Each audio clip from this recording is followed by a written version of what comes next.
Today, ChillPoint is not an N95 certified protective device, so I should hope not. How are people gonna wear ChillPoint? So if you're watching ChillPoint in a large auditorium, as I know many of you do, getting together in groups and watching it, please maintain social distancing, wear a mask, and send pictures because I want to see this.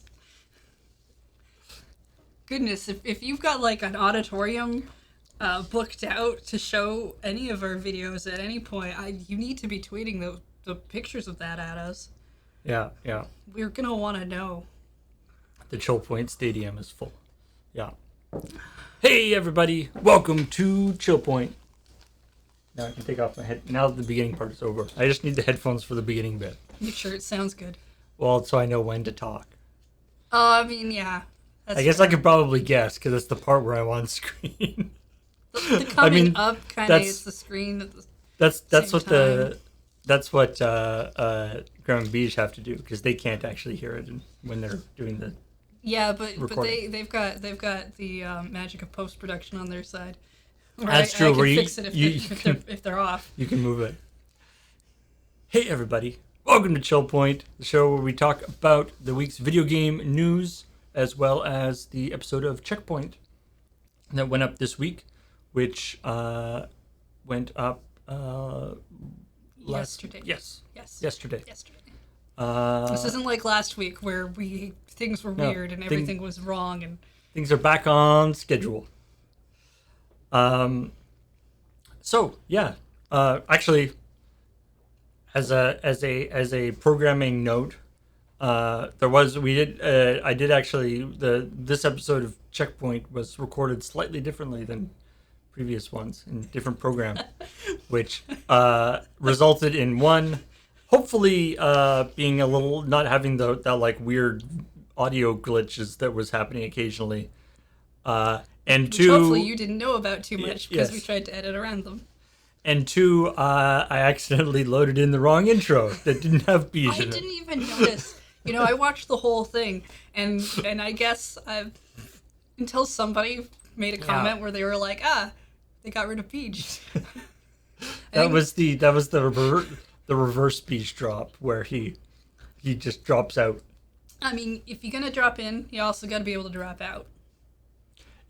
We don't know where he went for that one, and that should scare you. I'm glad that the person that was not that was accidentally omitted was one of the people who was like then immediately on screen, so people weren't like, oh, is that person gone now? I mean, he's not here. It's true. I'm sure he'll loop around in that drop somewhere at some point. So yes, I will make sure you have the right intro next time, so that everybody is actually in the intro. But other than that, I was not taking the episode down to reload it for that. Yeah. Other than that, it went very well. It did. It was actually pretty easy to edit. There were not that many stumbles overall. Actually, the other interesting thing behind the scenes for this is, so usually, I'm collecting stories through the week as we talk about. Oh, right. And then on Wednesday evening, I'll put up a Google Doc so that everyone can see all the stories that I've collected, which I did this week, except I neglected to actually make that Google Doc like viewable by anybody. So I was like, hey, Google Doc is up. And also, I just got my vaccine booster shot. So I was like, Google Doc is up. I'm going to go to bed now because I'm super tired. I'm so excited that you got your booster because that means mine has to be coming soon. Yeah. And like, I'm kind of tired and messed up. So I'm going to go to bed now. And I went to bed. And then I woke up when I wake up in the morning, there's a bunch of messages being like, where's the document? Because I didn't actually share it with anybody. I can't find it because I read the stories with Beach at night, something to do, and like, Beach, can you see the document? No. Well, maybe Graham can see it because Paul's not responding, so maybe he and we kind of need to look at it now. And Graham's just like, nope. And I'm like, okay, good, not just me. Good thing they don't hide the news on the internet. So the end result is Beej collected a bunch of stories himself, and so amusingly, the 2 stories that he actually wrote were stories that I had also marked. So clearly, we are on the same wavelength in that regard. Mm-hmm. And then Graham wrote his stories in the morning after I had woken up and be like, "Oh crap!" Push the buttons. Yeah, I mean, I've seen a Thin Newsweek hit, and Beej is just like, okay, let me go check a bunch of different sites to see if maybe there's something else. Do you know of any? I'm like, I don't know. It's Christmas. Nobody talks about anything new at Christmas time. There's actually some good. There's actually quite a few stories this week. Mm-hmm. I was surprised when I got a look at this. I was just like, oh my goodness, there's so many links for me to click on this time. I mean, not a lot of most of them aren't serious, big news things that happen, but I'm that's okay not, with that's that right okay. I'm okay with us having some small fun news bits for a while, Paul. So let's talk about some small fun news bits, like Wordle. Okay, I mean a little less fun, but well, the fun part about Wordle obviously is a game that's been very popular lately. Where it's one of those things where it's just it's a well-known common word game, right? The sort of guess the password thing, but they've just it's been taken and made super slick and refined, and there's the sharing system and stuff. Also, by the way, it's free. It's free. Also, doesn't have a bunch of ads in your face, which is kind of nice for a free thing for once. It's just really nice, and it just sort of catches the public interest. Also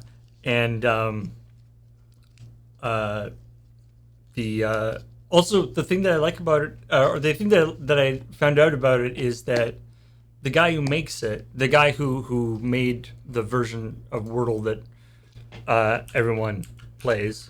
Yeah, it's a play on his name. Yeah, his last name's Wardle. His last name's Wardle. So it's even because Wordle just sounds like a fake name for it's like a word thing. But no, his name is actually Wardle, so it even has that extra connection. Yeah. Also, he made it for his wife who likes puzzle games. It was just a fun, nice thing to do.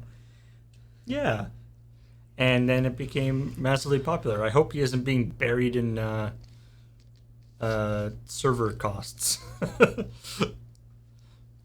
I mean, you can only play it the one a day, and then you're kind of done. Right, which is also brilliant.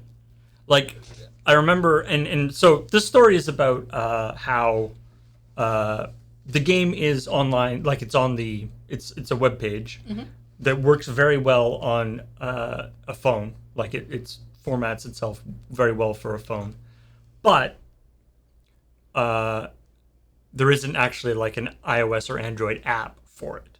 No, at least not an official one. But lots and lots of people are like, "This is a really simple game. I could make this in a weekend." So they did. Sure. And then they released it with in-app purchases and ads and all sorts of crap. And also using the same name. And using the name Wordle. Which is kind of, I feel like, when 2048 Copycat 3s, at least they changed their name and the palette and tried to make it look different, and I think maybe slightly act a little differently. I mean, I still... 3s is much better, but... Yeah. I don't think... It's possible that, Wordle isn't sort of copyright. Because I think there's another thing called Wordle that's a word art page. Yeah, there are a couple other... Because the whole thing is a bunch of those apps got taken down. No one really knows why, because Apple didn't say why. But there were 2 apps with that name that got left, and they're both from several years ago. One is a completely different game, and the other one is similar, but I think also different, but also from 3 years ago. But the funny thing, and Kathleen wrote this story, by the way, which is kind of funny because in the story it says like Graham goes like, even I was surprised at how furious people got about Wordle being ripped off, and being online is literally my job. Graham said that, but Kathleen is the one who wrote that. Although it could really apply to either of them. I mean, the thing about what was his name? Zach Schacht. Yeah. Yeah. That I saw Zach happening. Schacht. I saw happening in my Twitter. Yeah, feeds. yeah. It was people being very angry, and I mean, if he probably hadn't made tweets boasting about how he was going to make all this money off of. Like, he probably messed Nothing. it up for all the other Wordle developers, too. Probably. They're like, shut up. I mean, I literally was listening to a podcast last Like- week where someone was like, "Oh, Wordle's really great. It's absolutely going to have a bunch of cloned apps on it in by next week." And like it did. rule one, when it's like all the other companies that are, it's like, rule one when you're ripping somebody off is do it quietly. But the interesting thing is, because that is such a simple game and it's so very accessible because it's just like online, and it's sort of, and it's a, a word game. It's a little bit like, something that you would have in like a newspaper or something. It's gotten popularity far outside the sort of gaming sphere. And so it was kind of funny to see articles about this, like in, Polygon and Kodaku and Ars Technica, but then also just the CBC business section had an article about this and all this kind of stuff, because it's that whole thing, like when something happens to something that the journalist themselves cares about, they're like, I'm going to write a story about this, even if it's not really in my section. If nothing else, it's a nice fluff piece, right? It's this person did a thing, Right. They made a nice thing, and it's a word puzzle game, which means people who understand things like crossword puzzles and Sudoku and whatever, Yeah. which kind of goes beyond the hardcore gaming sphere of video games, should understand it. Yeah. And it's and what's cool about it is because there's the, like, once per day thing. Like, I remember, we talked about Flappy Birds as being another instance of a game that got copied a bunch. And what was interesting about Flappy Birds is that it got copied a bunch, and then the original got removed. The developer of the original voluntarily removed it because he didn't like how addictive it was. That he was finding out that people were getting like super obsessed with it and playing it for hours and hours and hours, and he didn't think that was healthy, and so he voluntarily removed it and just didn't want to be involved in it anymore. And so the nice thing about this, with the like once per day thing, it kind of alleviate, like, there's no danger of that being a problem. Yeah. I'm aware Sudoku is not a word puzzle, but give me credit. I was going to say Picross and then realized that had nothing to do with anything. I think numbers is at least closer to letters. I don't know. Go read your search and finds. All right. Next thing is talking about one of the stories Ban everyone off the planet. that came out of a very interesting interview with Phil Spencer in the Wall Street Journal. No, wait, the New York Times. Sorry. There's a fairly wide-ranging interview with Phil Spencer that resulted in quite a few different stories. But the one that we found the most interesting was this idea where he suggested that you could have a the idea that a ban list or a block list could be carried between devices, between consoles and PC and this kind of stuff. And obviously, there's a lot of issues with the actual implementation of this, because that would imply that all of a person's various identities on these different devices will all be tied together, which is something that people are not super stoked about, as Facebook has learned. Yeah, well, what sort of compounds this is actually when we were about to do this story and we were sort of doing a read through of it. There's a little bit of confusion because and which is sort of confusion with the actual story and some of the reporting on it, is that Phil kind of switches between, he uses the term ban list, Yeah. and he kind of switches between, like, here, let me get the quote here, because it is, uh, wait, it's in It's, a different, the other article definitely has it. yeah. Yeah, he says, so the first thing he says is, something I would love us to be able to do, and this is a hard one as an industry, is when somebody gets banned on one of our networks, is there a way to ban them across other networks? It's a good question to ask, to be honest. So to me, what that sounds like is if we ban someone from Xbox Live, for cheating, say, or being A general reason to get banned. at or least. or being hateful or whatever you're banning somebody from the service for, hacking or something. Can they be banned? This idea of being banned across other networks. Then the next sentence is, or the next section is, I would like to be able to bring my banned user list to other networks where I play. So this is the people I choose not to play with because I don't want to have to recreate that on every platform I want to play video games on, which is a very different thing. Yeah, that's like saying, Like can I a- take my banned list from Twitter and move it to not like Snapchat or I don't know, whatever other social network, because Facebook would be weird, and make sure those people are blocked. But like a block list versus being on somebody's block list versus being banned from the console is a Yeah. huge difference. And like the block list is theoretically could be super good. It's like if I blocked X person, it would be very handy if they would be blocked on all the because if I don't want to listen to them on Twitter, I probably also don't want to listen to them on Xbox Live or on yeah, probably not. all these different places. Obviously, there's big technical issues for that. But Yeah. banning, that would be like the idea that like you get, if you get banned for whatever reason, even if you are doing like legitimately banned for like say cheating on Xbox, that you are now also banned from like PlayStation and Switch and like playing, PC games on the Epic Store or Steam or like whatever. Like that sounds very draconian. I mean, it also sounds just incredibly impossible. Well, yeah, but then there's also the other level, of course, that lots of people get banned. Bans happen all the time accidentally or for, reasons that aren't legitimate reasons. Often mods or accessibility software can look like cheats and under certain That's circumstances. true. Yeah.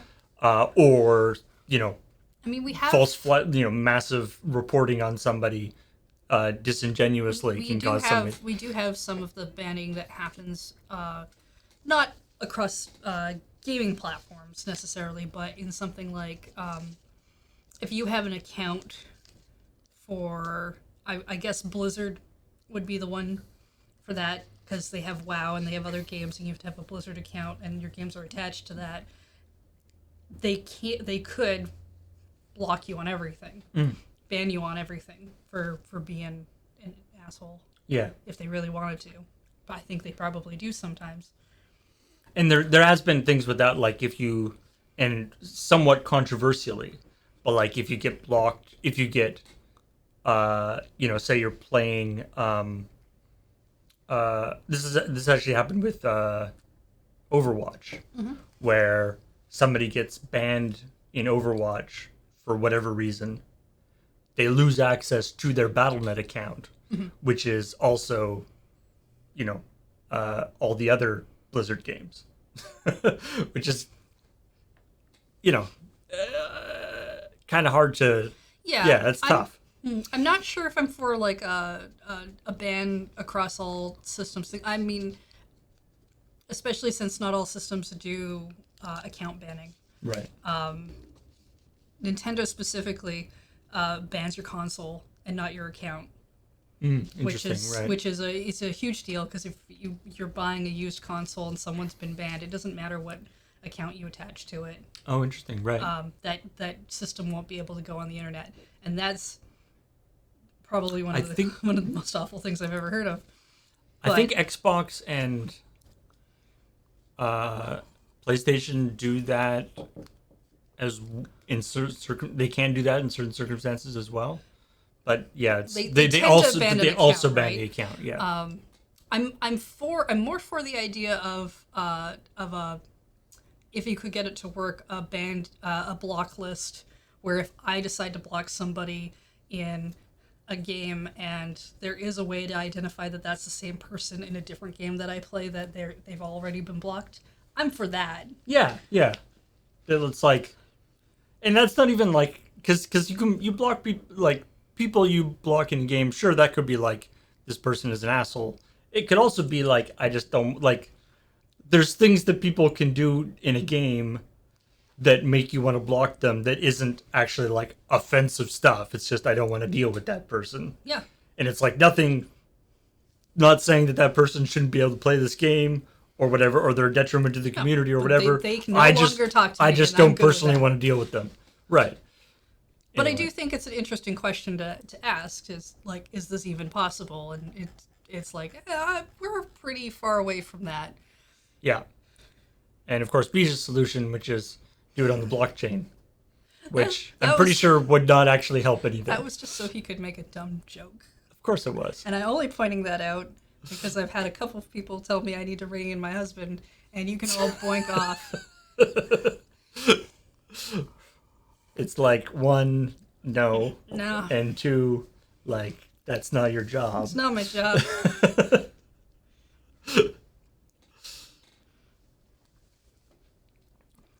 All right. And then the next story is about Pokemon Go. I like Pokemon. Not Go, but I like Pokemon. The important thing to remember about this is that this incident, the original incident that this story is about, took place in 2017, I believe. Yes. Yeah, 2017. But the wheels of justice, as they are. Contextually, you need to know because otherwise you're like, I don't understand why you're going after that Snorlax. Yeah. So the deal is that two police officers neglected to go to assist their fellow officers in a call because they were busy first trying to catch a Snorlax, and then they caught the Snorlax, and then they went to go get another Pokemon, the name of which that other Pokemon's name is impronounceable apparently. The name of that other Pokemon apparently we pronounced wrong. Because I believe Graham pronounced it Togetic or Togetic. I've forgotten what the wrong pronunciation, what the right pronunciation is now. Togetic. I don't really care. Yeah. I'm Let's more call the whole surprised thing that off. there were a bunch of people who did that. But, whatever. Togetic. Whatever. Hardly the point of the story. Yeah. Basically, the thing about this story is the incredibly funny transcript of the record, because there's like in-car recording stuff. Yeah, for police. And so there's this incredibly funny transcript of the recording of them just being like, don't run away, don't run away. Oh man, I buried it in Ultra Bald. Yeah, I guess it all makes sense as a conversation goes for this kind of game. Holy crap. Look, I'm pretty sure if you transcribed a lot of the things that we say, like when you're just like hanging out with somebody talking about a video game, it would sound dumb. Oh yeah. But yeah. The thing is they tried to say that they weren't ignoring the call to go assist their coworkers. They could not hear it because of music. This thing proved otherwise. The reason this story came up, because this happened back in 2017. The reason this story is new now is because they appealed it. Right. They trying to say that you shouldn't be able to the system that you used against us was not meant to record private conversations, and they got denied their appeal. That's never a good. That's like, I feel like that's always like the last level of defense is the like, you caught us. Definitely, we're definitely guilty, but the way that you caught us isn't good. You shouldn't have been able to. That shouldn't have been allowed. You shouldn't have been And able like to sometimes there's legitimate reasons for that being the case. In this one, not so much. And so yes, they rightly had their appeal denied. Well, I mean, at least I suppose. I don't know. Cop stories are so depressing, regardless of what the reasonings are. I'm as far as I know, because I'm sure it would have been mentioned in various things. There was no like horrible catastrophe that happened because they weren't at this other call, which is good. That like because they weren't at the call, It's just they're so many times they seem to get away with things that should be illegal as opposed to. I don't know. I went and played Pokemon Go. I mean, we used to ditch work all the time here at Loading Ready Run to go play Pokemon Go as a group. It's not really ditching work if like everybody is going. Kinda is. It's work stopped, and then we went. We were in the middle of filming sometimes. It's more like So it's more like there was a brief like lunch break. So many times where something would be going on and Kathleen would turn to me and be like, "Hey, there's this Pokemon over like 2 blocks away. You want to go and get it? This gym just turned, but we could turn it back." So yeah, exactly. But back in 2017, a Snorlax was a pretty good catch. Yes, it was still For whatever still a reason, fairly hard one to get. for whatever reason, Snorlax is like. Do you think the giant sleeping Pokemon would be an easy one to get? But there it is. You could only get the one in the first game. You had to have the Pokeflute, and you had to not destroy it. You had to catch it. It was not going to come back. It might be huge, but there's only the one. All right. Next story is about Snesticle, Yep. which is the name of it is Nesticle, which is the name of a very famous early Nintendo emulator, and its successor for Super Nintendo called Snesticle, which was rumored to exist but not confirmed until recently. And then actually, the story is about how that it's now actually been it was extracted from the game Fight Night 2. Is it Fight Night? Yeah, Fight Night 2. Fight Night Round 2. Because it was used in the game. In that game, it was used to have. So there's an Easter egg where you can play Super Punch Out in Fight Night Round 2, which is a GameCube game. And so how they made it so you can play Super Punch Out is they had this emulator in it because the guy who made that emulator worked for EA. And maybe still does? I don't know. He worked for EA at the time. He made this emulator and never released it. Yeah, because there was... I know this might be surprising, but the emulator community, as with many very insular communities, had a lot of drama going on in it. What? And apparently somebody like hacked the guy's computer to steal the source code for Really? for Nesticle, the original, like, because he released Nesticle, but it wasn't open source. Okay. He released it for free, but not open source. And people didn't like that. And so somebody actually like hacked his computer and stole the source code for it. And that pissed him off so much that he decided just to, this emulator, which presumably this other emulator was like done or mostly done, decided to just abandon the whole thing. See, this is what happens when you do stuff like that. You don't end up with nice things. Because Exactly. people don't want to make the nice things anymore. Yeah, the emulator community, like particularly any of these communities where you are doing something that is a legal gray area, shall we say. So it tends to be even more. People tend to be a little like suspicious of each other anyway. It's just like if you back in the day, I remember the iOS iPhone jailbreaking community Yeah. also had like a ton of drama of like people like stealing each other's things and some people charging for it and some people not charging for it. And it was bad. So anyway, um, they yeah, using what is apparently this piece of software that was released by the NSA. I kind of want to learn more about that, but there's just this like using the piece of software called It was Ghidra yeah. that the NSA open sourced a while ago uh, to do this, and like that's like all it's in the source in the story, and it's like wait what? The NSA just like open sourced some like cracking software. That seems weird. I guess to me I've never. It's not even a thing I would have thought of to look at. I mean, none of this is really. This is not within the realm of where I hang out. Which Yeah. if people are hacking into each other's computers, maybe it's better. Yeah. Maybe I don't want to hang out with those people. So yeah, there's this interesting thing of games that contain secret emulators in them, so that they can do things like this.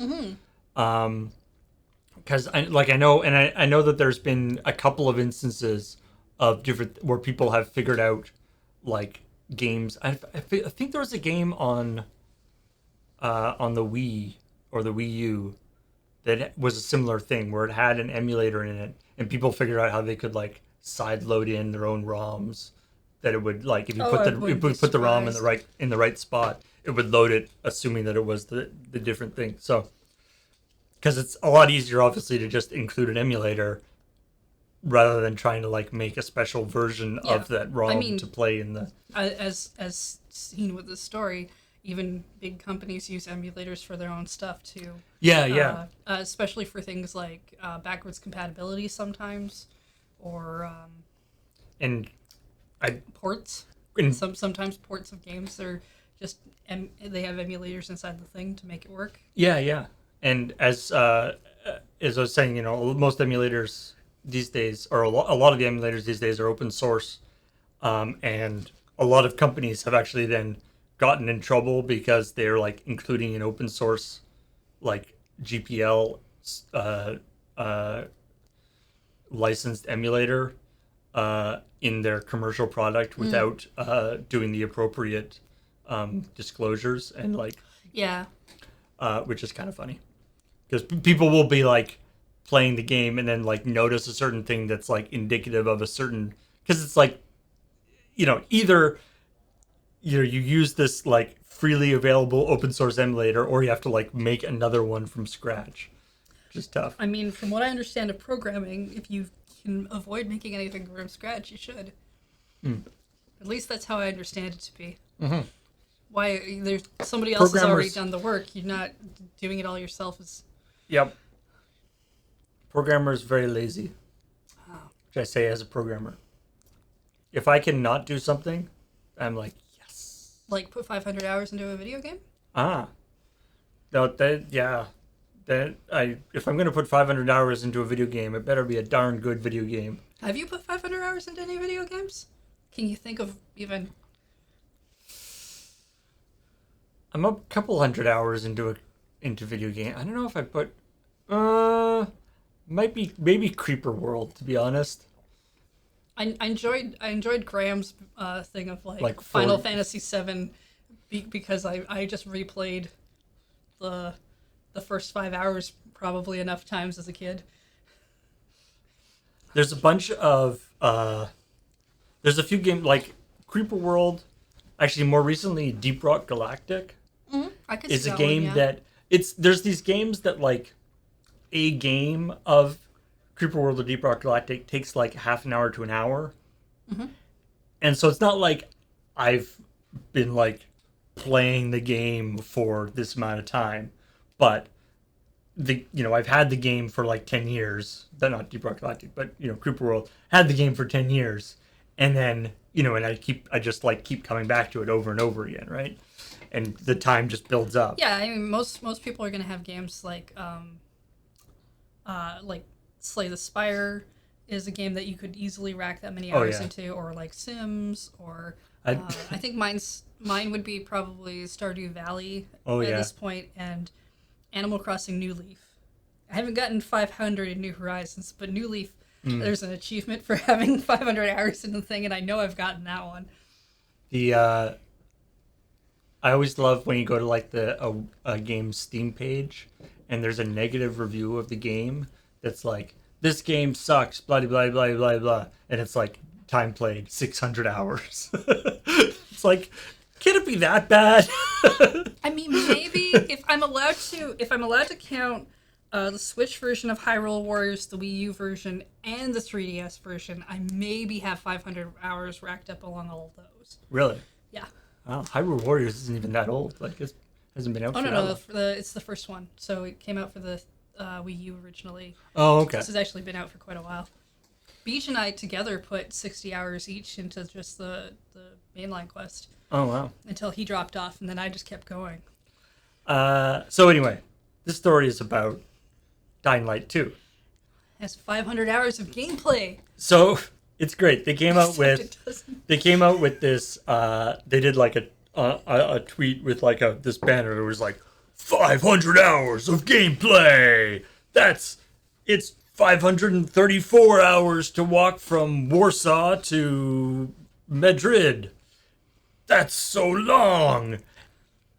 Being like, this is awesome. To go with, yeah.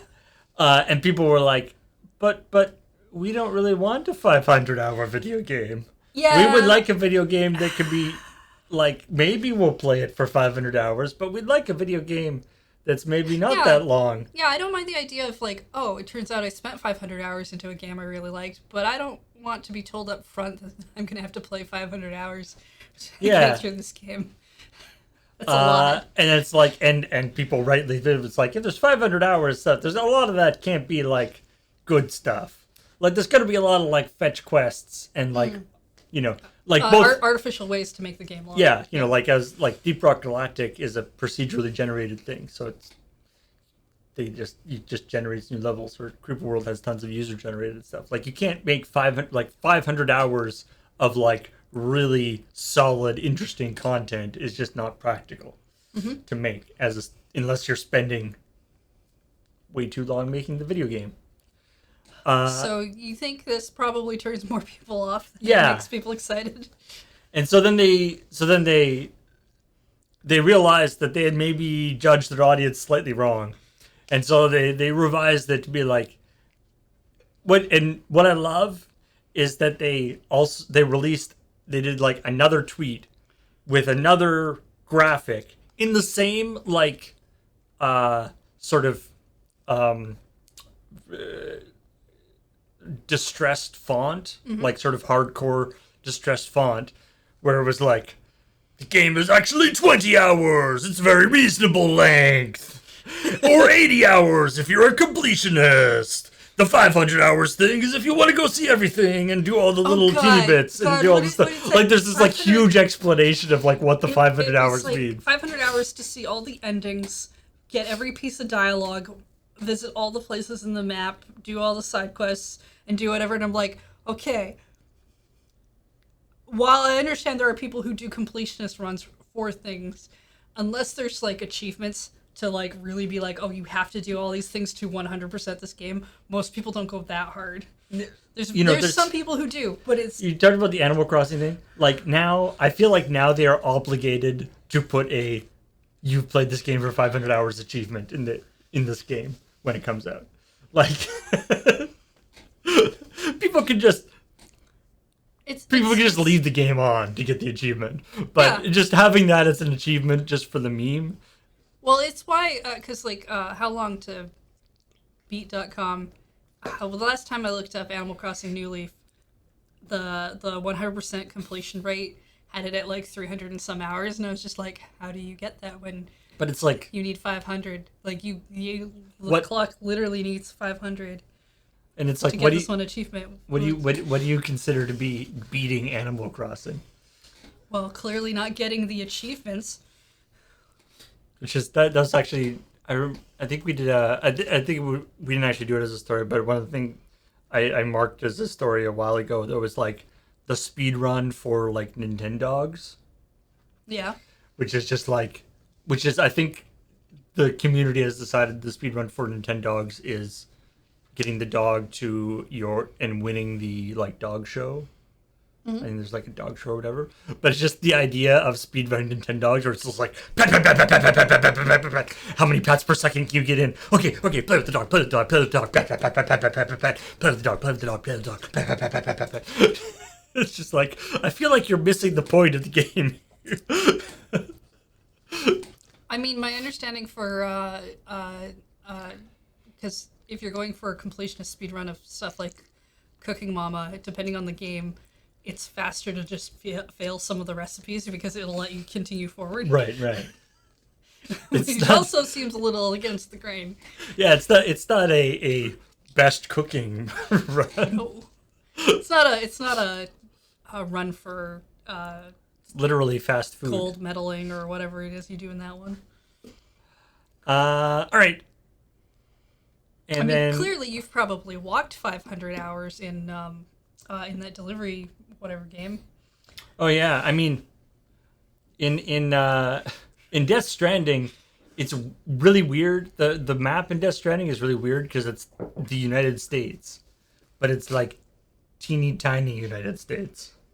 Like it's the United States, but you can like walk across it in like an hour. It makes no sense. Like why they even bothered to make it like. I feel like I could put this version in a jar and not Yeah. let it out. It's like you're wearing, 7 league boots or something. Anyway. And then the final thing we talked about is we mentioned in the intro to the show is that Razer has removed the N95 grade thing from its product page for the Zephyr face mask. Which, by the way, as in addition to looking dumb or weird, I guess in certain circumstances, I admit that it could look cool. I mean, if you're at a rave party, I definitely think that's probably where you're going to want to wear it. But every review and thing I've seen about it indicates that it is a very bad actual mask for being a mask. Mm-hmm. Not only is it so the idea, the thing with the N95 certificate, the N95 grade thing is the important bit about that is that that's a certification for the entire mask.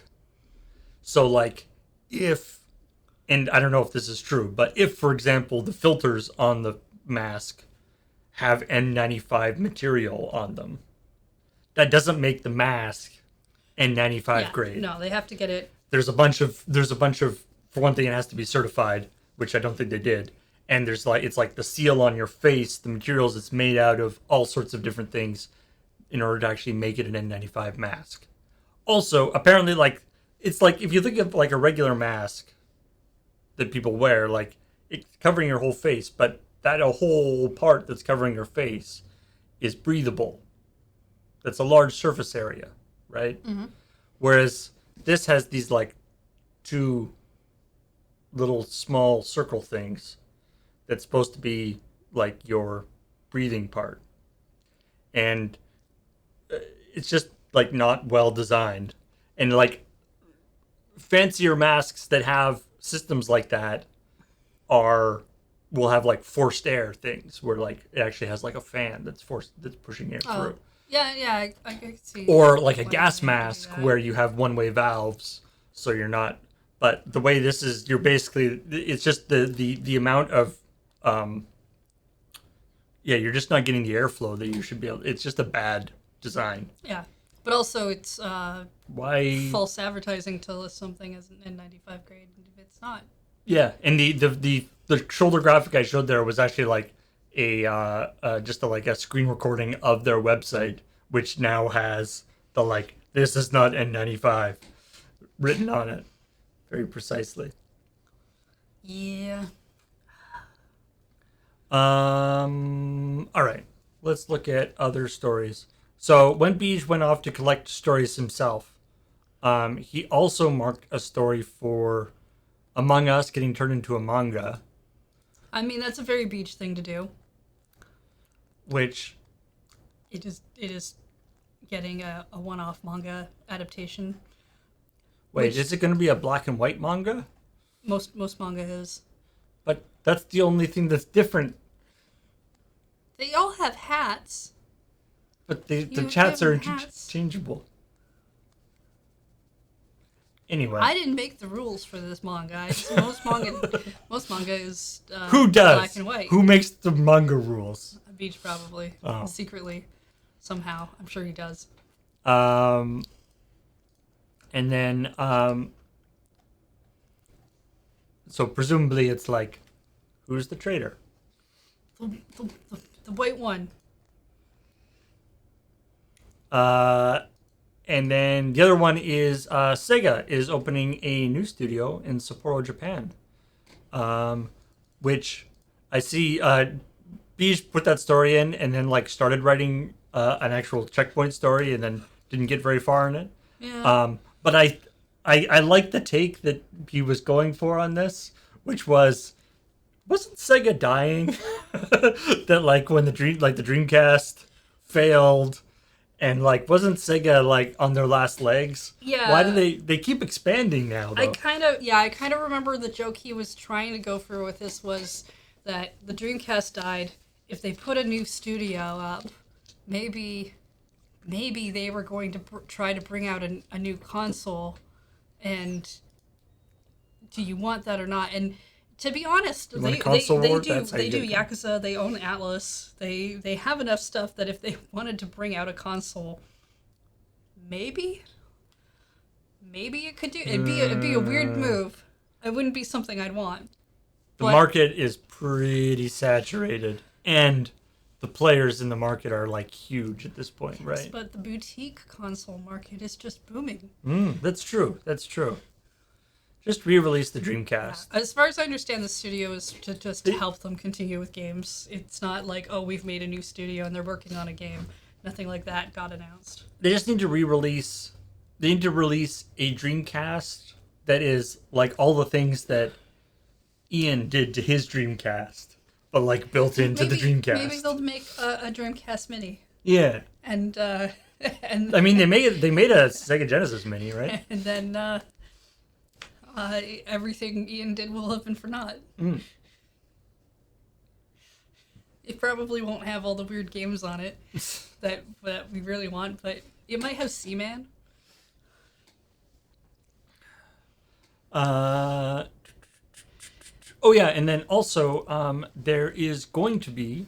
This is one of the few pieces of timely news that we're not too late to report on. If you want to see this, you still have a chance. Nintendo Power Magazine, obviously was a very, very popular place to get news and so I forth. miss Nintendo Power. And they are doing a special live stream hosted by the Video Game History Foundation called the Nintendo Power Reunion to bring back a bunch of the original staff to talk about time working on it. Yeah. So it's you gotta pay in order to see it. It's like $20 or something. If you can't make it to watch the live stream, if you've paid to see it, you can watch the VOD later. It sounds like it's gonna be. I mean,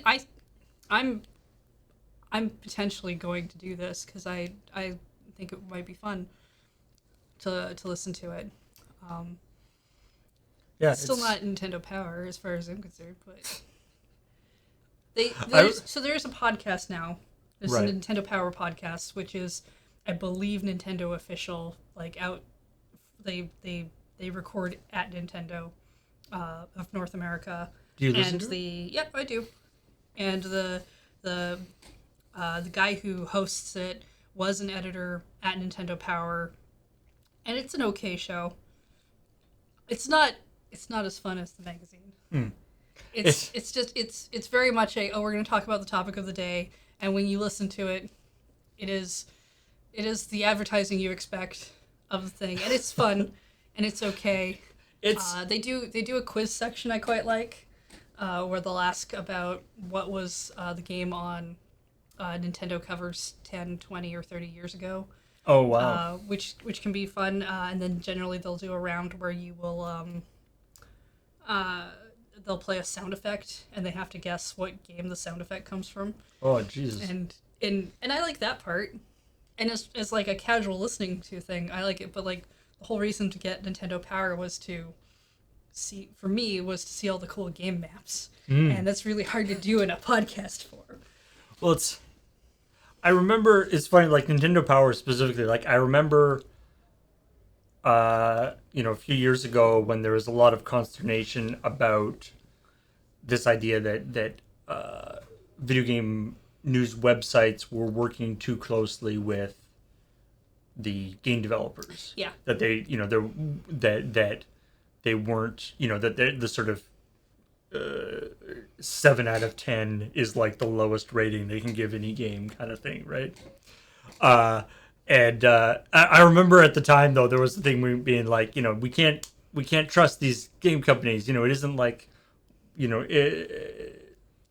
back in the day with magazines and stuff, and people were like, you guys know that like Nintendo Power was made by Nintendo, right? Yeah, like, yeah, it was funded by Nintendo. like it's not like they were super objective about the stuff that they were producing. No, not at all. But I feel like in some ways though that was like in some ways that was like understood. It was like the Nintendo magazine. Obviously, it's about Nintendo stuff.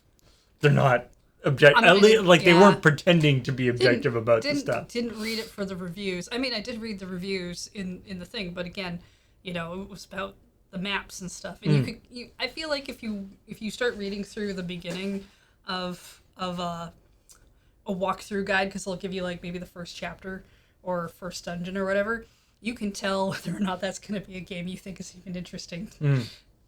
And looking at like all the like they took all like the screenshots of the games and stuff. Because with like side-scrolling like 2D games, like screenshots for like this is where this power-up is are much more useful than like in 3D games, because it's like in like a fancy 3D game, it's like trying to figure out what the angle on the thing that you're looking at is and stuff.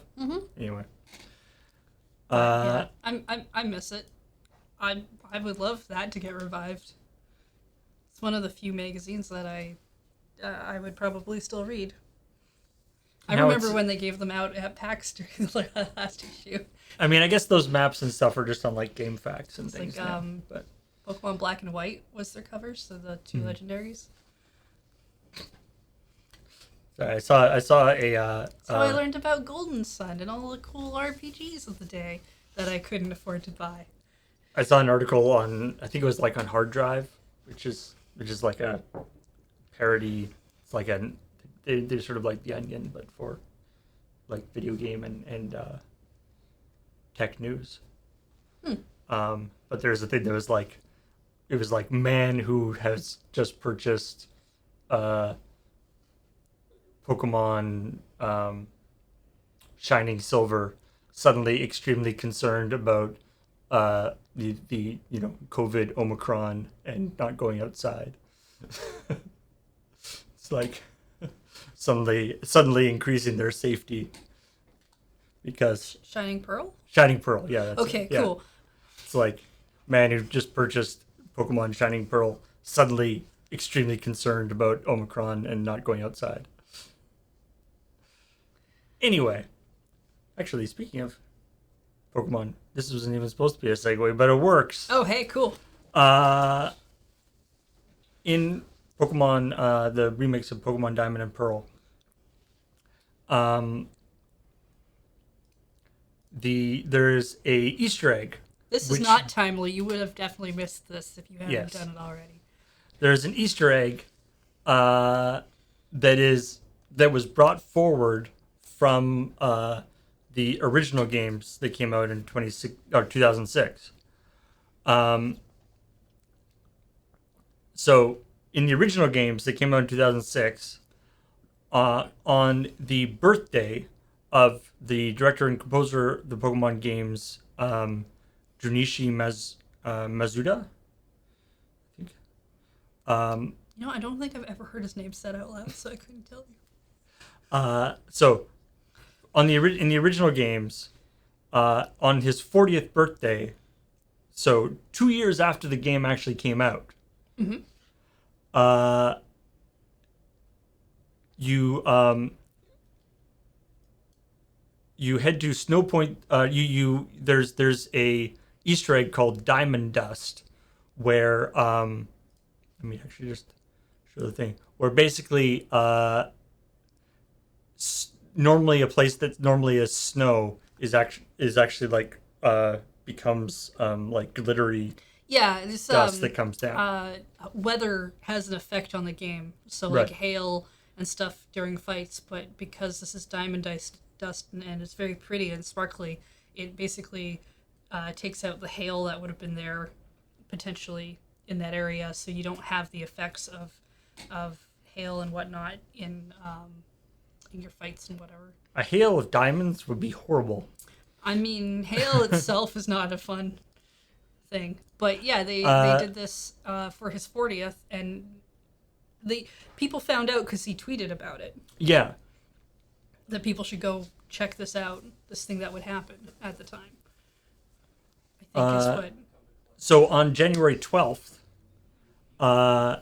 this year, they actually had the same Easter egg activate.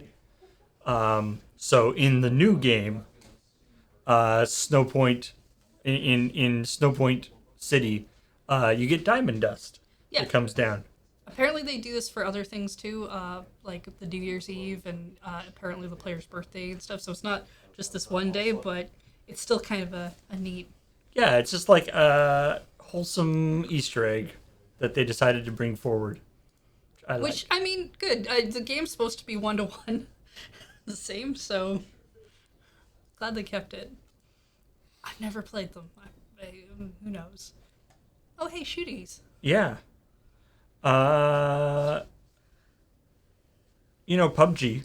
I've heard tell of the PUBGs and the dropping down from planes and the Or as get into the circle. as I believe to use its full name, PUBG Battlegrounds. That is like its official full name. Oh, now. good. Because I was gonna try and make words for pub and G, and it was not gonna be pretty. So we don't have to go there now. That it has gone free to play. Oh, So it has and which is nice for people, I guess. But the problem is that it was previously paid for and now it's free to play. So if you bought it, might get kind of annoyed. I mean, that was one of the reasons Fortnite really kind of was able to take a lead on it.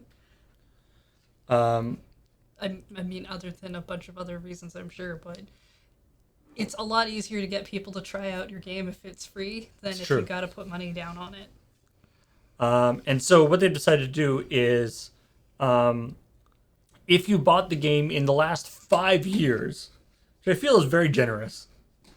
I don't even know how old this game is. Somebody in chat tell me.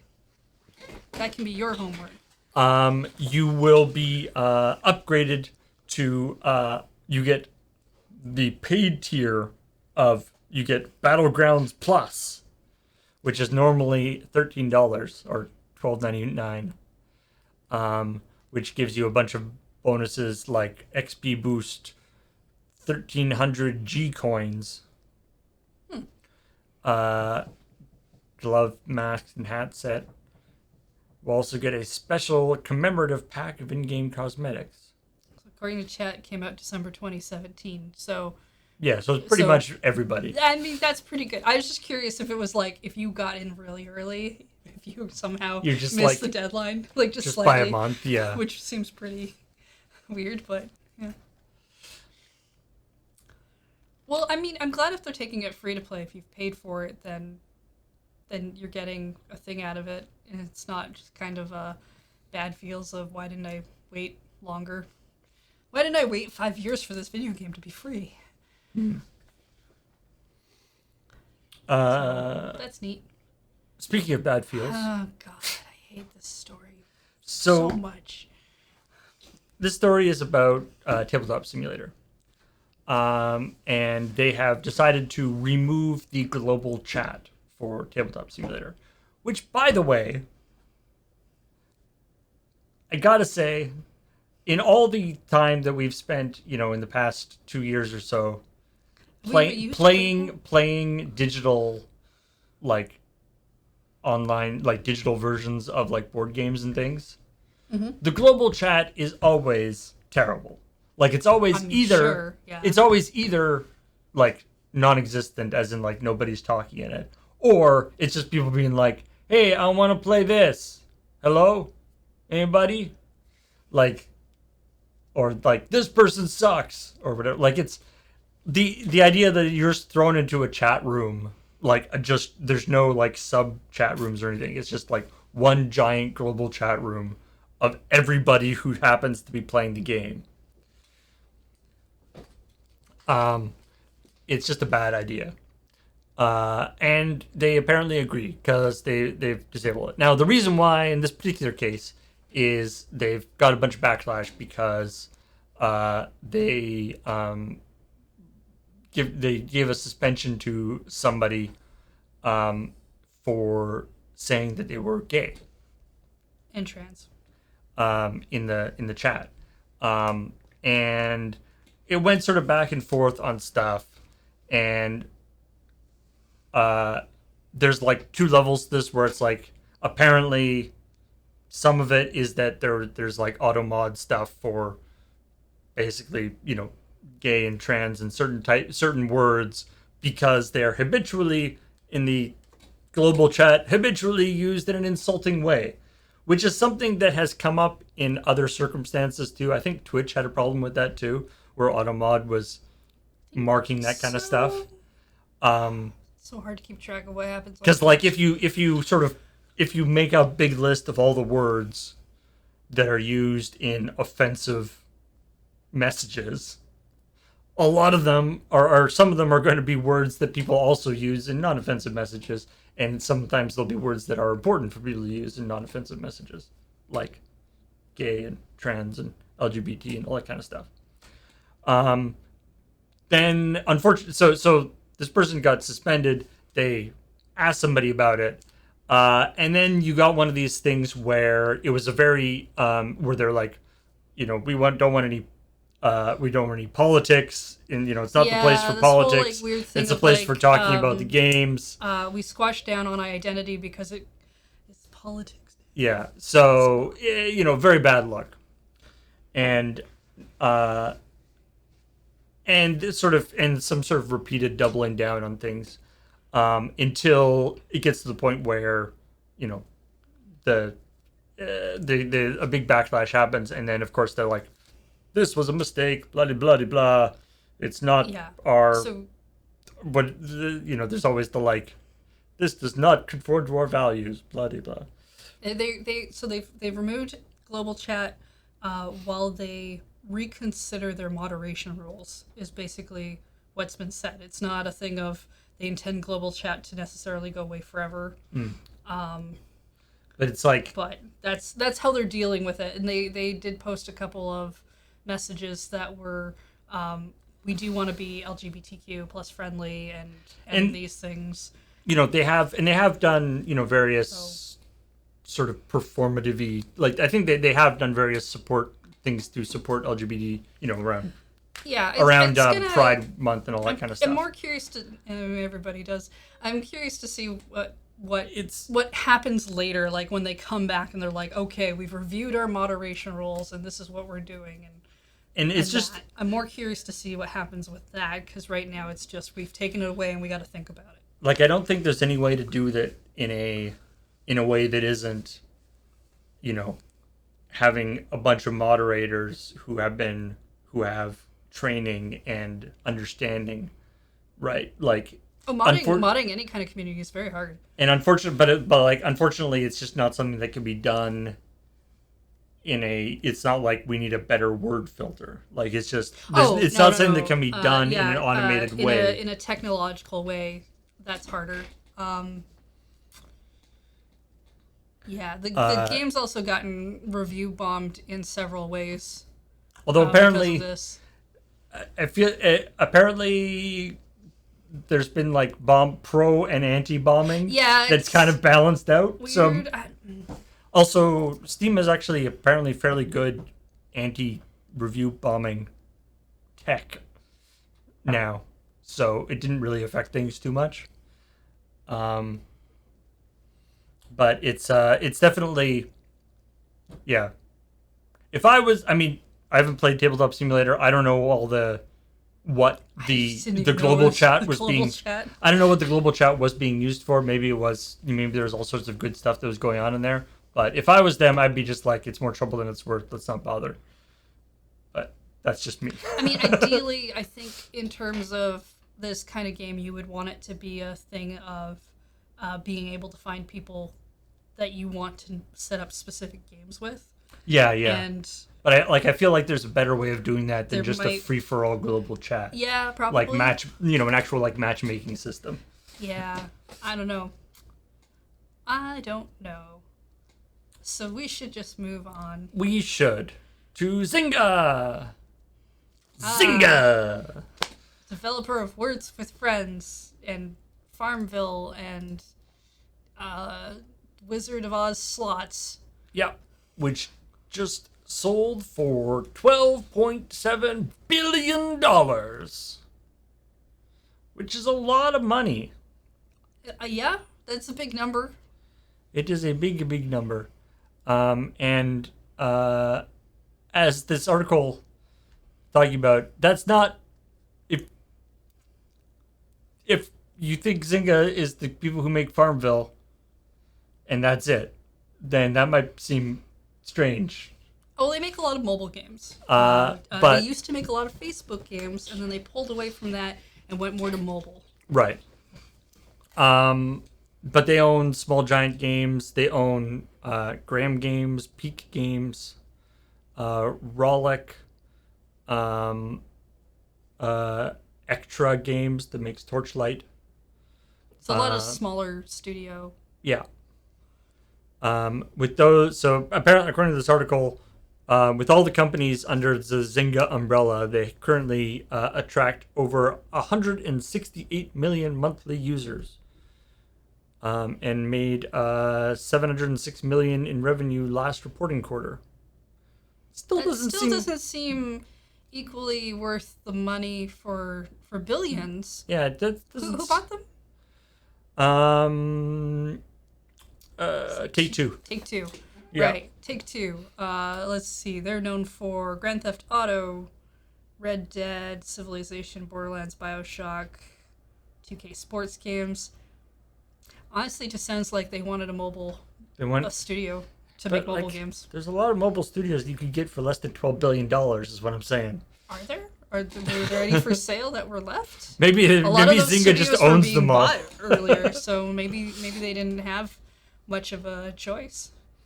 So we can look forward to probably Grand Theft Auto Mobile, Red Dead Remobile, Civ Mobile, BioShock something mobile. I mean, Kerbal Space Program as a mobile game might be fun. Yeah. Depending how they do it. Yeah, I can see Kerbal Space Program as like a mobile thing. It's already a Civ Mobile. Well, then I guess they don't need to remake it. So, anyway, one of those things, one of those stories just like, wait, what? They're worth that much? But sort of companies that have kind of stayed a little bit under the radar in terms of, or not even under the radar, because everyone knows about Zynga, but just doesn't quite know how big they are.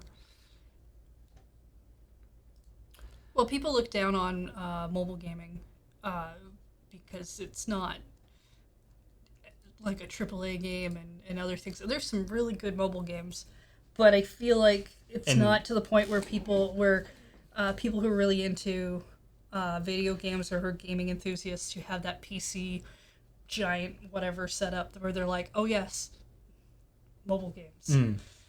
Well, and it's also and I mean, there's also just like a ton of money in it too. So obviously they. Oh, speaking of something out of date, The Gallery is a game that's going to be coming out on Switch. And it is a part hostage thriller, part social drama, choose your own fate game set in both 1981 and 2021.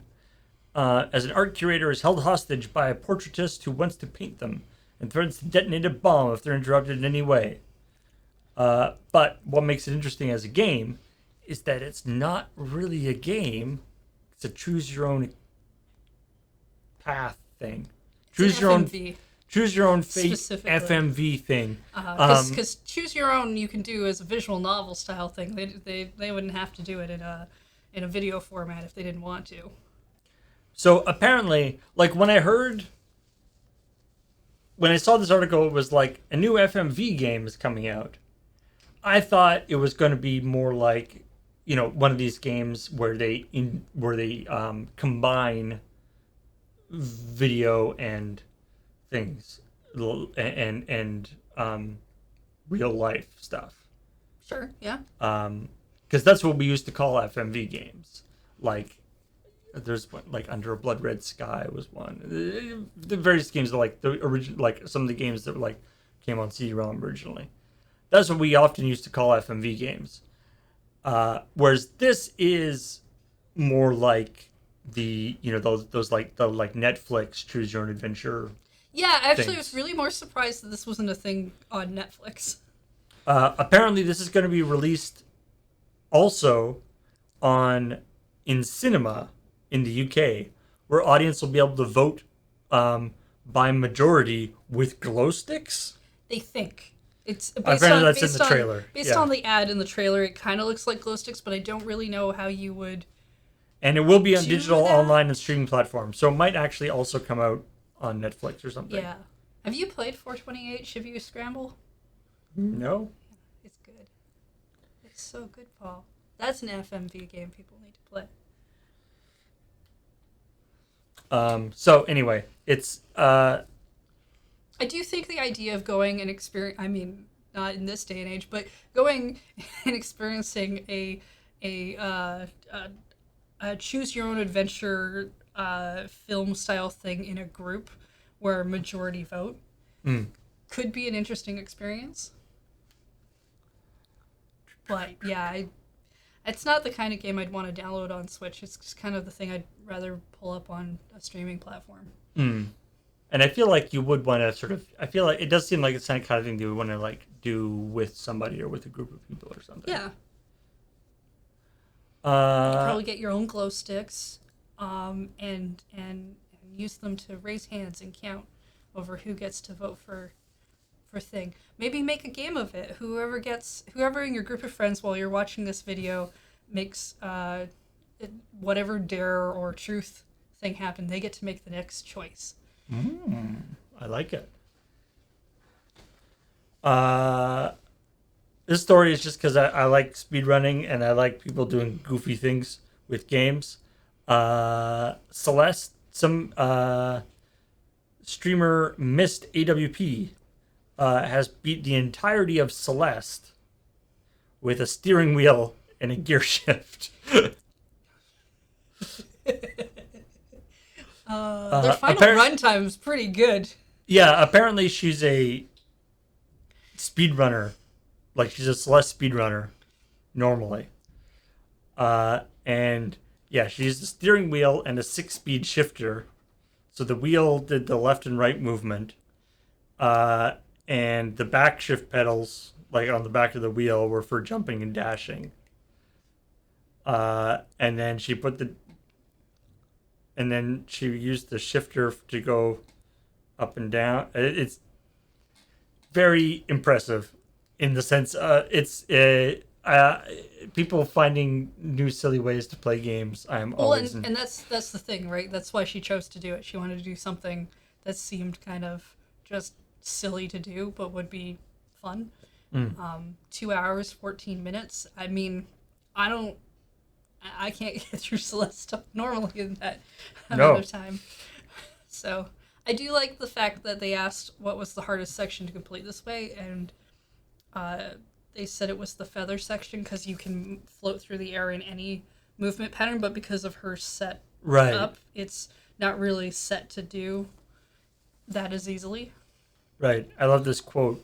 It's really cool when you're doing it on a joystick, not when you're panicking and screaming and trying to do it with one hand on the wheel and the other hand on the shifter. So seems like it would be a fun stream to watch. She was streaming it on Twitch, obviously. Do. In other things that came out of actually, this is another thing that came out of that Phil Spencer interview. Um, he they asked him about Microsoft because he's from Xbox, of course, and so they asked him about working with Activision Blizzard. Yeah, well, because Um, I mean, a while back, a bunch of companies were assessing their relationship with Activision Blizzard, right? yeah, including Xbox put out a thing being like they are reevaluating the relationship, and yeah, he was fairly non-committal in response. Basically saying that uh, that they They're not meant to judge, yeah that or it's not his job to judge certain things, and God, it was like, yeah, there was like all over the place in certain ways. yeah, he's saying that it's the like the shareholders and the board of directors and everything are the ones who decide that say Bobby Kotick is in charge. So obviously they could be putting pressure on, but then and he's also like we prefer to uh we would rather like sort of recognize and and sort of encourage developers who are doing well and doing the right things and stuff rather than sort of be the like people punishing rather than having Yeah, to punish and people. finding ways to rectify and Yeah. things like that. He did also, which is sort of appreciated, that he did also like recognize that Xbox themselves haven't had like a spotless record in terms of employee relations and in particular, sexual harassment and that kind of stuff. So Yeah, it's very clean PR. yeah, In terms of what it is as an answer, because and frankly, he's probably never going to give yeah, you don't really very- expect there to be a definitive like, unless it's like a press release or something. But you don't expect there to be a definitive like this is what we're doing. Well, as he said, right, Bobby Kotick has to answer to shareholders and whatnot, and Phil Spencer probably does too. So Yep. he likely has to watch some of what he says. Again, I'm more curious what the reassessing actually lands up doing anything, and it probably does nothing in the end, which is not unexpected. Yeah, I'm gonna go out on something nice. yeah. And finally, there's a game that is coming out to Switch. It's out now, in fact, called Unlock the Cat. Like with a lockpick or Uh, like a key. No. So to be honest, it's not like that impressive a game. It's Rush Hour, the game or yeah. It's a puzzle block. It's moving. one thing where like you have to try to get the car out of the thing, and by moving things around. But instead of a car and moving other cars around, it's a kitten, an adorable kitten, and you're moving like blocks around to let the kitten get out. Yeah, I Wait. find this odd because from what I know of having had cats, Um, They yeah, they do want the door open, always, but they want to be in the tiny space with the things That's that true. don't fit. So I'm not really sure why the cat leaves. also, I mean, I never owned a cat, but I do believe they can move more than more just this straight up way. and down. Well, because the from the mechanics of it, the blocks only move lengthwise, and Right. I believe so. That leads me to believe that the cat is basically being treated like a block itself, only it has a little bit more animation than a block moving Yeah, around. yeah. Because watching it move back and forth one 'Cause- thing while you move some stuff around and then walk out, and I'm like, yeah, why? But why can't the cat roll over? Because I Like want to in- see the cat roll over into the other space. Yeah, because like in Rush Hour, the car that you're trying to move out is just another car. So It's yeah, you very can see cute, the though. little Like- cat. Like, you know. And I'm all for, hey, here's a game. You probably, if you enjoyed this kind of game already, but you want a cuter aesthetic, as long as it runs well, why not? My, But- I mean, my concern, especially with games with games like this, is that it puts people in an awkward position because if they don't buy and play the game, how many cats are we leaving trapped inside this thing? Well, we might never know. I guess it's Schrodinger's puzzle cat. Yeah. Why? Who locked the cats up in the first place? And why do they have to be released? Like, I'm gonna what blame happened? Janet. Also, why can't the cat just go over top with the block? They're not even very tall. They're like You they're could like this definitely high. jump the blocks. It's true. But again, like I was saying, I don't think the cat wants to leave the boxes. Yeah. Like as a metaphor, or as a not a metaphor, but as like sort of skin for this particular type of game. I don't know if this was a great thing. Like when the game was it was called like unlock the cat, and it's like a puzzle thing. I didn't think it would be this game. I thought it would be something else. I would actually kind of expect like an escape the room, but you're a cat that has to go find all the things. That could be fun. Like you think you would choose an animal that inherently wants to go like It's like what there's that game that's supposed to come out called Stray, where you're a cat and you walk around and you do things, and like, yeah, everyone wants to be a cat. I'm cool with that in video games. yeah. So we're just gonna change all the protagonists in all games as cats. Let's just redo, like, when you bring out Persona 5 to the Switch at some point, because you're not going to, but if you do, just make all the characters cats. Change nothing else about the game. All characters are cats. All the dialogue and everything is the same. Yeah, nothing's different, but everybody's a cat. I like it. Yeah, we can call it Persona. All right. That's all the news we got today. Oh yeah, also it's only peripherally related to video game stuff, but we have talked about it on occasion on CheckPoint. The massive or the weird thing with like Pokemon trading cards have gotten like, depending on the cards, have gotten like ridiculously expensive. Like the shiny Charizard that went for hundreds of thousands of dollars, stuff.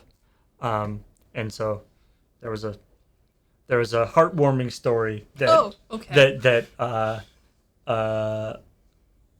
Logan Paul paid $3.4 million for a bunch of boxes of Pokemon cards. You said heartwarming, but then you said a name that doesn't work with that. And then he opened them up, and they're like crappy G.I. Joe cards. Oh, heartwarming in the sense we can laugh at him. Okay.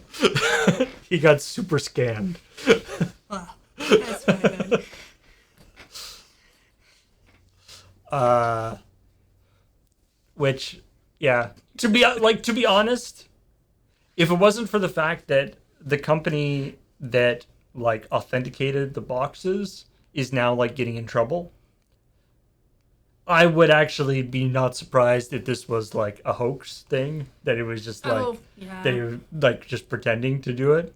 Sure. But the company that authenticated the boxes is actually like having a lot of problems right now. So I mean, most of those companies are because they're so because of the weird flux in trading cards and stuff going up as high as it is. Everybody's trying to get their stuff Right. graded, and so they're all very far behind. And yeah, anyway, let's talk about what's coming up next. yeah.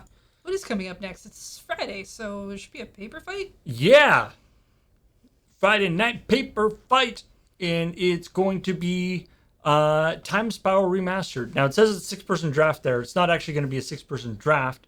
It is going to be 6-person sealed. So we're still playing Time Spiral Remastered. It's still 6 people, but what's happening is the 6 players are getting their packs and they're building their decks, and then we're gonna have them like come in Right. in pairs. Draft is when you Draft is when everybody's like passing around the pass table. deck. Sealed is when here, have these packs. These are all yours. Yeah. Now. Okay. Cool. And so, basically, what we're gonna have them come in and play in pair. You know, have two Right. So we can people come in and reduce the number play, of people in the room. and then they'll leave come. So we just wanted to reduce, rather than having everybody all together in one room. That's fair. Yeah, with the honestly, Current things have been circumstances, yeah.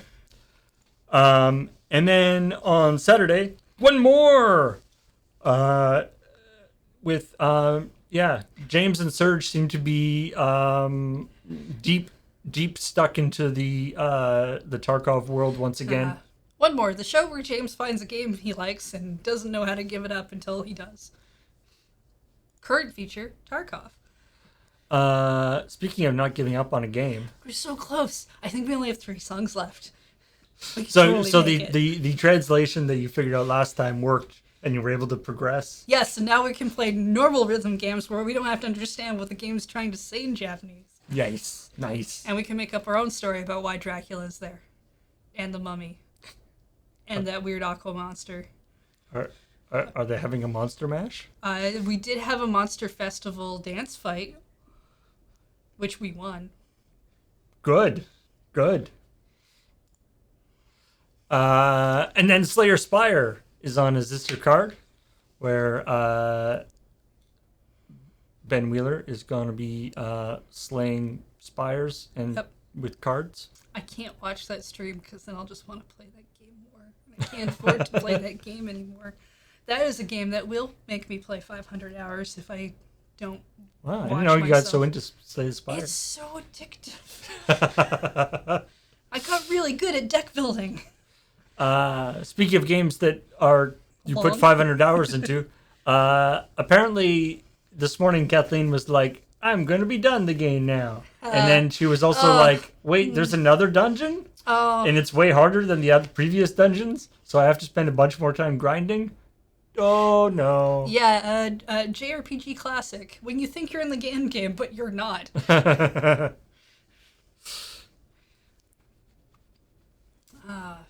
I'm glad she's having fun with Shin Megami Tensei 5, though. And then there's the Can't Draw Horses Club, where Corey and friends, I don't know who's going to be on this week, I'm not sure offhand, but there'll probably be somebody. are going to be drawing horses or not. Who knows? And then there's Cross the Streams on Monday, which we'll be playing A game thing. of some kind with multiple people. It's true. Keep your eye on the schedule over at loadingreadyrun.com/live for more info. And now let's thank people who subscribed during the stream. Doo-doo-doo. Starting with Jacob97. Thank you. 31 months. Solar Bear 44 for 14 months. Welcome back. Oh, Beowulf with the 101. Beowulf 101. Oh, wow. I didn't see the sparkle on that. Very nice. Very nice. Oh, right. My turn. There's not a third person here. Shirts. 91 months. Prophet X 05 for 27 months. Mantifold for 43 months. Is that when you, like, get a manta ray and like fold it like a shirt with the folding boards? Maybe. Neat. Please do not fold your mantas. I mean, I'm not gonna. unless the manta wants I'm you not to. gonna tell you how to put your mantis in a drawer. That is not proper manta husbandry. And thank you for the bits, Fairbender, Diamond MX, Mungo Dude, Gap Filler, and Contingent Cat. Yay! Yay! Everybody was great. You were great, chat, and the lurkers not in chat also great. And Paul, you were amazing. Thank you. You were also great. Yes. PH Everyone's Balance great. is also is a tight team. All right. Thanks everybody for watching, and we will talk to y'all later. Bye.